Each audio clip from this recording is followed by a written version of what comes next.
So those are crabs in a basket. I call those crabs in a basket because with my graffiti career, I've done a lot of stuff that was not very popular with graffiti artists, like the rainbows and the butterflies and stuff like that.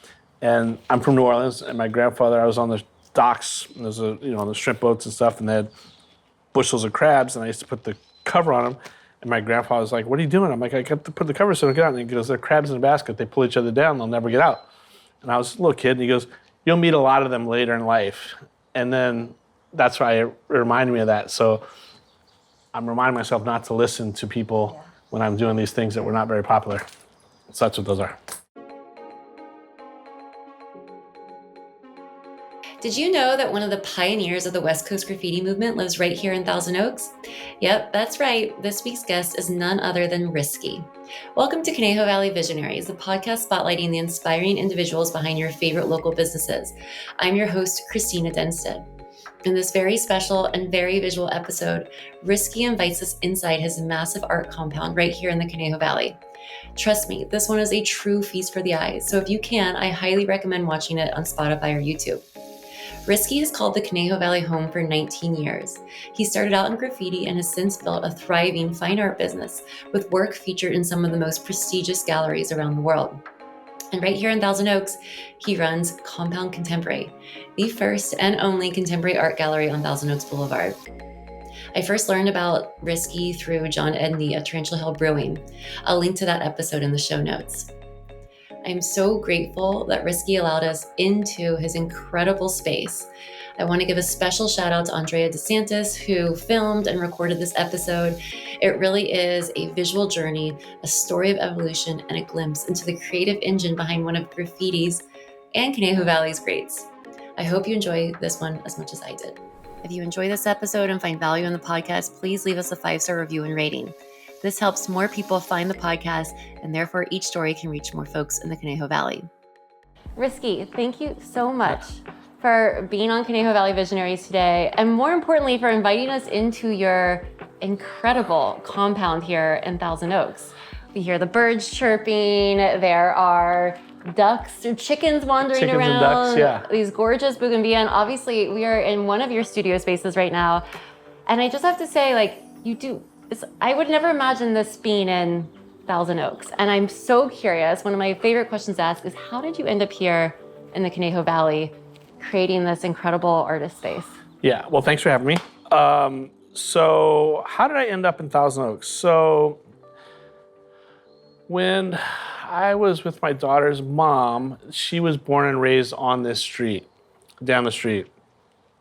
And Bailey was 3 years old when I came in her life, and we used to come visit Grandma all the time.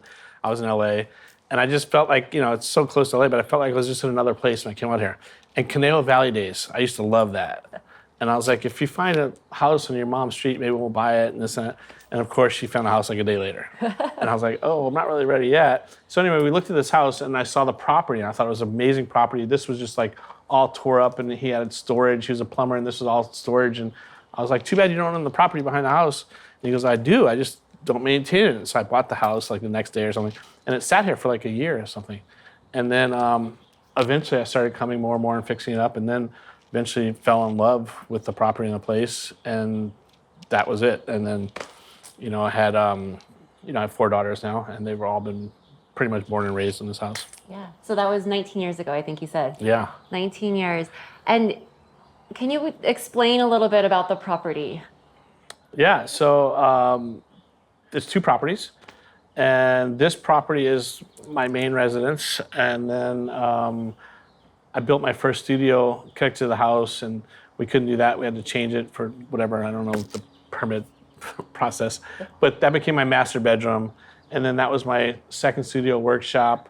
And then this was my third studio. That became the workshop. And then this became where I paint. And this was a tent. I just had this huge tent. I would paint over here to stay out of the sun. And these trusses were for sale in Iowa or something. It was an old barn. I thought they were the coolest truss ever. So I bought those trusses because they were cool. And then the tent was under this, and then I just eventually built around it, and this became this. And then I started really loving it out here, and I had these beautiful studios in Los Angeles, and got rid of them, and I just started building this compound. We bought the house next door, and then that was it. Yeah, the rest is history. Now we are sitting in front of this incredible backdrop of spray cans. So you are noted as the pioneer of the West Coast graffiti movement. That's why we are in front of these amazing cans. Tell me, what did you want to be when you grew up? Did you always envision yourself being an artist? Or what did you think about when you were a kid growing up in Louisiana? Yeah. It's crazy. That's so many layers to that question. First of all, the spray paint is crazy. This is crazy. So when I was a graffiti artist when I was younger, we had 11 colors, and spray paint was really bad for you. Now they have water-based paint, 500 colors. It's all these things. So that's crazy. And being sponsored by a spray paint company is nuts. Yeah. And having all this spray paint. But did I think I was a kid?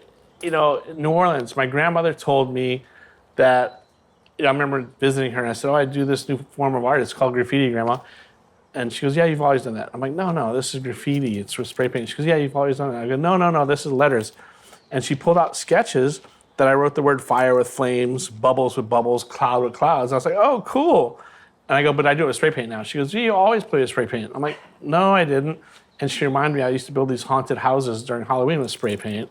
And I used to be into BMX and I used to spray. So I had all these elements that I was attracted to, obviously, and then coming out to school in Los Angeles, and they had a guy from New York come to school, and I was drawing on my desk.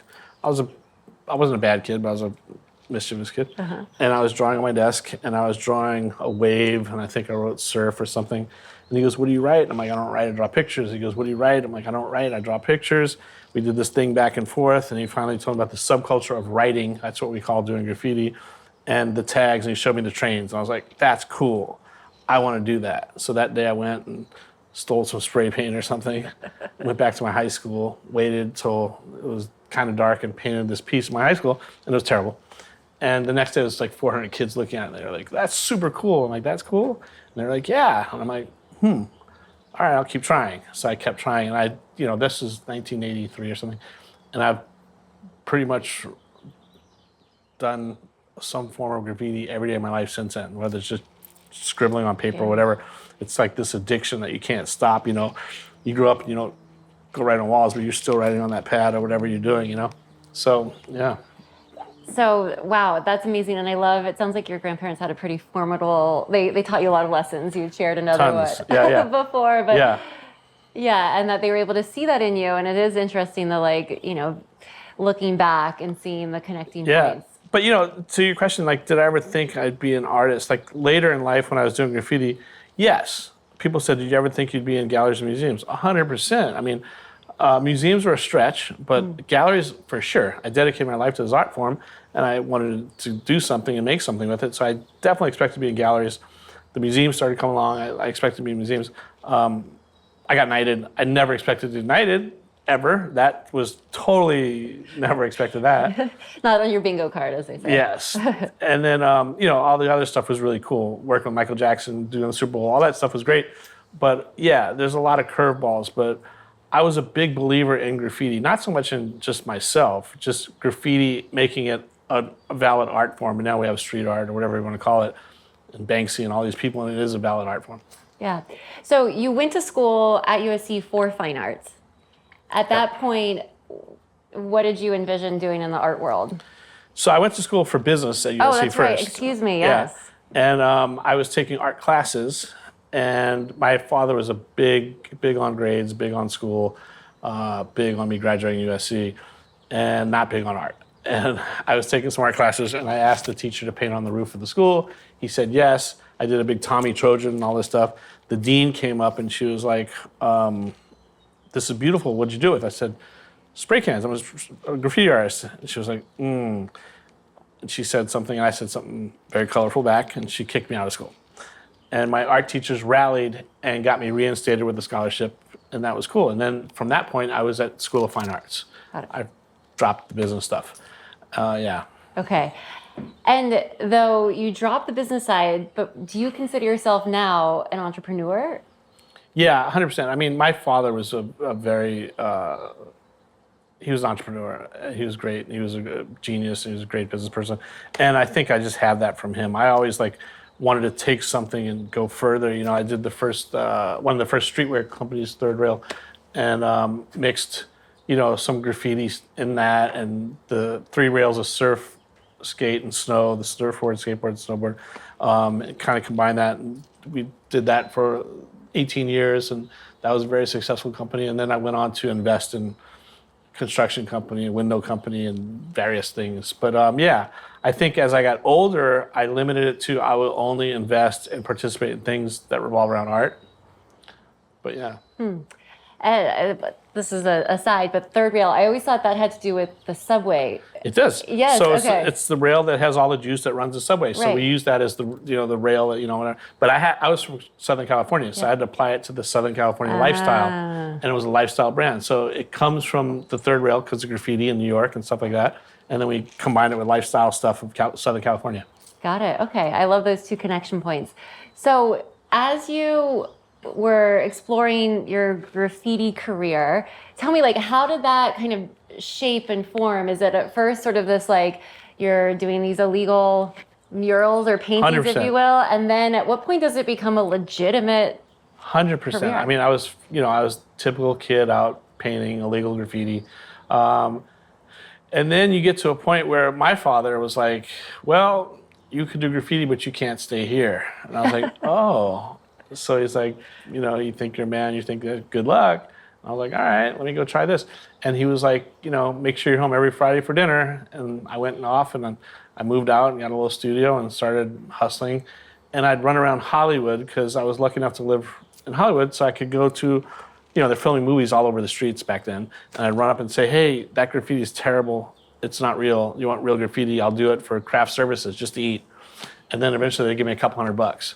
And I would do that all day long. And it was like, I thought I had a great life. I'd just like go and get a couple $100 a day for doing some stuff and come back to my studio and paint. And then, the phone started ringing, and then I did Michael Jackson video. And after the Michael Jackson video, I got real serious. I was like, wow, I could run like a business. I did. And it just kept going. Where do you see yourself right now with your business? What's maybe, what is your priority, or how do you kind of see all the various parts of Risky? Well, now it's, I don't know if it's a business. I would say it's a family business. My wife is pretty much my manager. My oldest daughter is working full time with us right now. And I'm an artist. I show at galleries around the world and museums or whatever, and I travel around, and my job is to do art.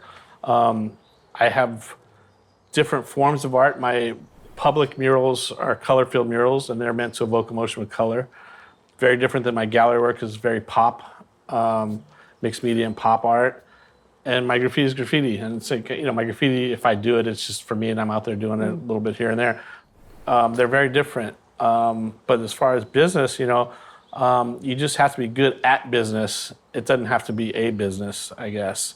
But, cross your T's and dot your I's. And, going to USC, I learned a lot. I'm very good at contracts and stuff like that. So, yeah. Yeah, well, I know that, the way that I first learned about you was through a previous guest, John Edney of Tarantula Hill.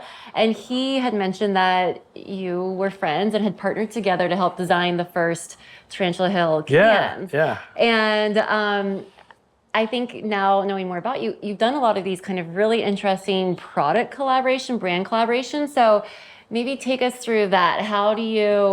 Was Tarantula Hill the first of those? Or, you mentioned Michael Jackson, the brand partnerships part of it is probably a business, but still obviously flexing your art skills. Completely, yeah. So I'm fortunate enough to be able to pick and choose the projects I want to do now.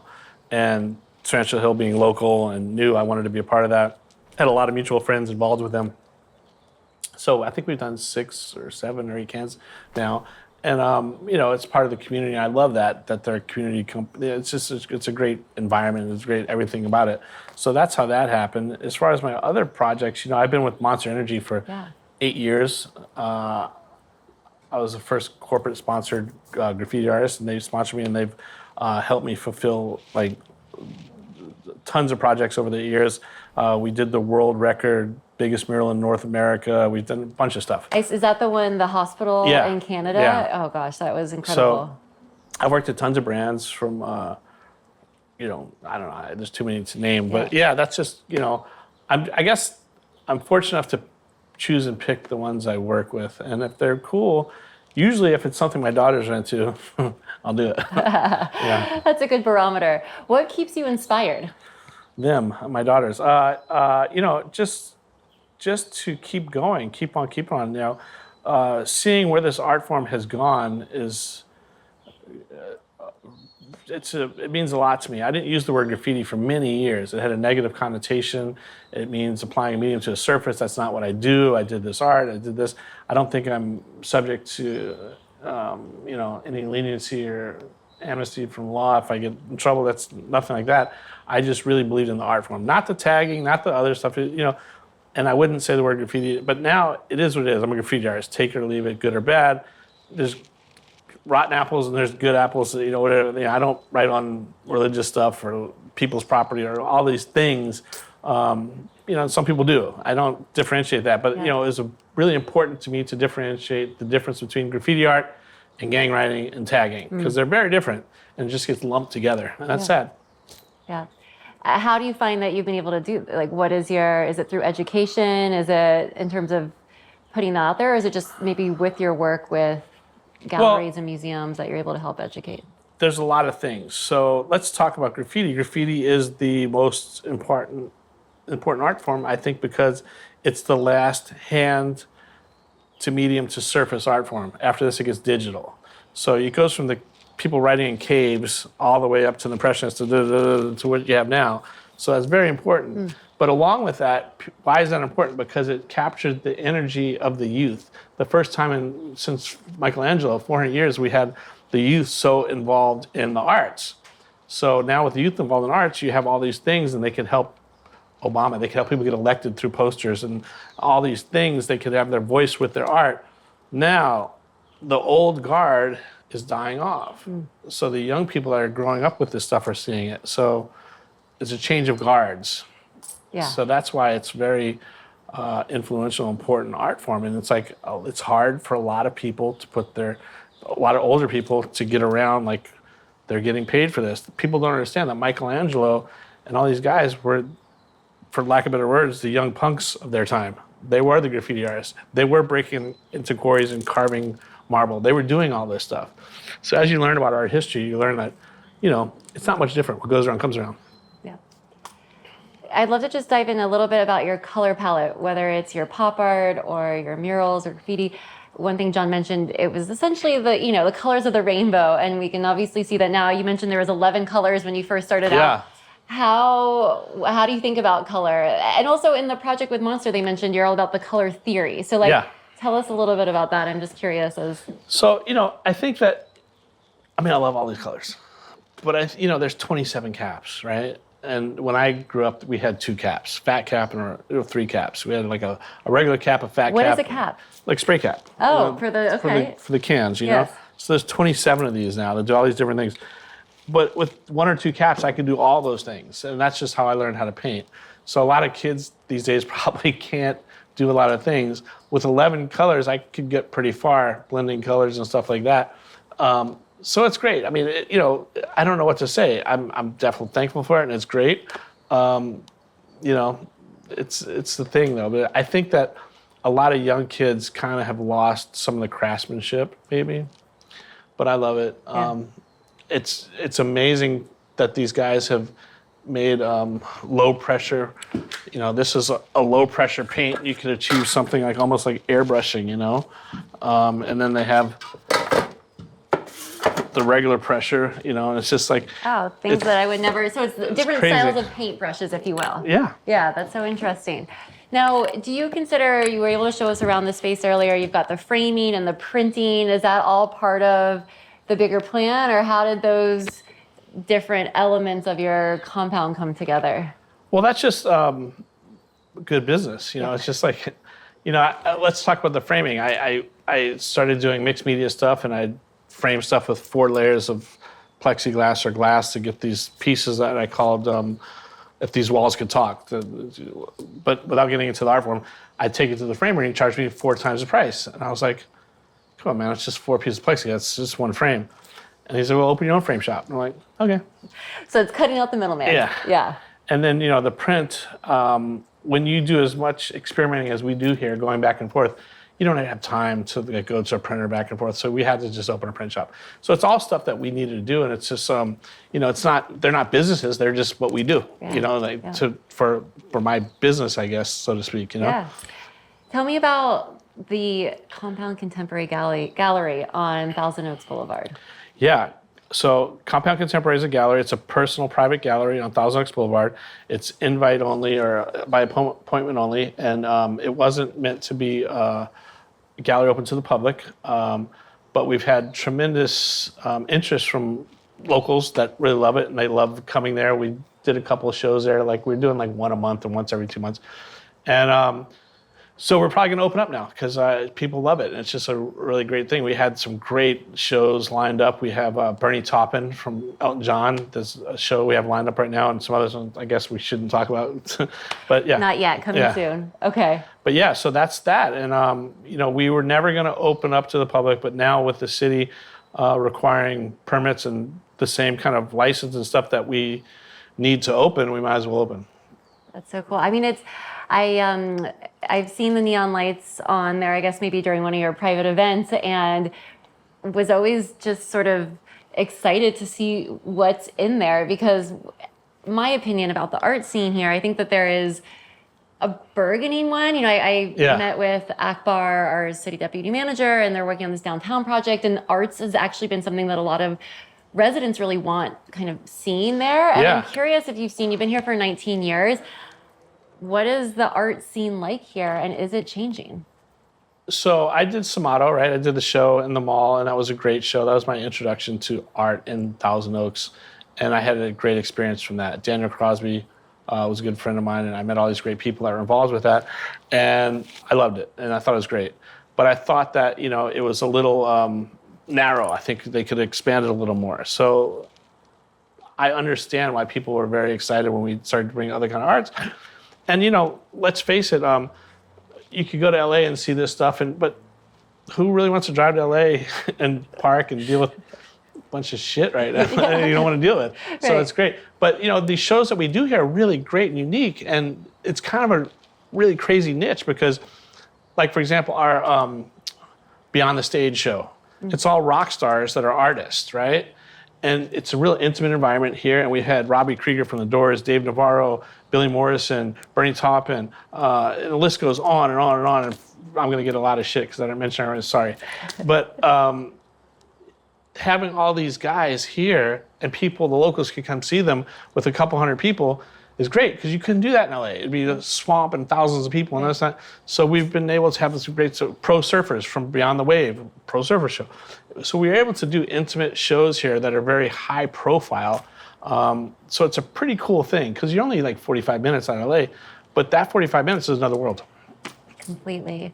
And I appreciate that you're doing that. One of the sort of the themes I've seen when talking to visionaries around here is this idea of building the community you want to live in. And it sounds like with the gallery and obviously with where you live, you are kind of doing that. Yeah, I mean, I can't tell you all the, I'm not going to get into personal people's business, but I can't tell you all the rock stars and people that have come out here and they're like, some of them have bought places here and looking for places here. And this is the kind of place I want my kids to grow up. So whatever I could do. We work with the schools. I painted the school behind us. I painted Oaks. I painted Westlake. I painted all these schools where we have the kids come. Yeah. That's great. Yeah, that's incredible. What are you most proud of? My family, my daughters, my son. I had a different kind of childhood, and being able to raise them in a place like this, in a life like this, is pretty amazing. And so I think that. What's been the biggest challenge? Them? No. The biggest challenge, that's honest, and I appreciate that. The biggest challenge is overcoming, the wreckage of my past. I don't make any excuses or apologies for what I've done. I did a lot of vandalism. I did all these things, whatever. None of them were that bad, but it's just getting over that. People people pass judgment on that and this and that. So a lot of doors were closed, which to me is just a challenge, to get the doors open. But I think that, and just staying positive and, realizing your role in society, Yeah. It's easy to be an artist and not give a fuck about anything and being like that, but you can't just have that attitude. You can't be like, I don't care what people think, because that's a cop-out. You do care what people think, or you should care what people think. And when you go to art school, critiques are the biggest thing about art school. You learn about to value people's opinions and pay attention. And I think that's what the difference between, professional artists and not someone, because like it's easy to be like, I did it for myself. I don't care what you think. Well, then don't try to sell it. Yeah.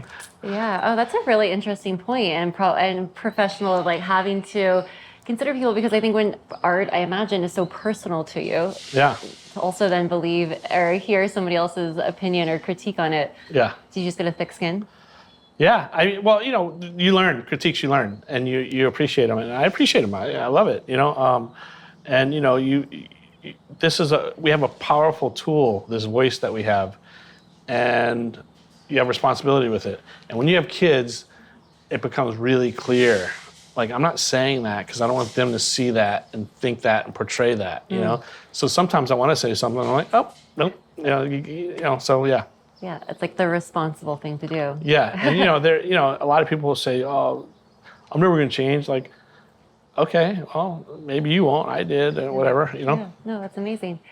Speaking of changing, what do you see as a vision for your life as an artist, for your business, for the space? People always ask me what's next. I don't know what's next. I mean, I'm on my third book, I think. We're talking about a documentary. We've been talking about it for years. All these things. I think life's a hell of a ride. I'm blessed. I could pick and choose what I do, my next project. As long as I'm moving forward, upward, forward focused, I'm happy. I don't really ever want to know a planned out thing because I don't want the ride to be over. Life's a hell of a ride. I'm just like enjoying it. So I think I'm an artist that'll never know completion, and that's it, Oh, that's interesting because we talked about that with the art that you work on. Some you said are done right away and others you come back to. Yeah.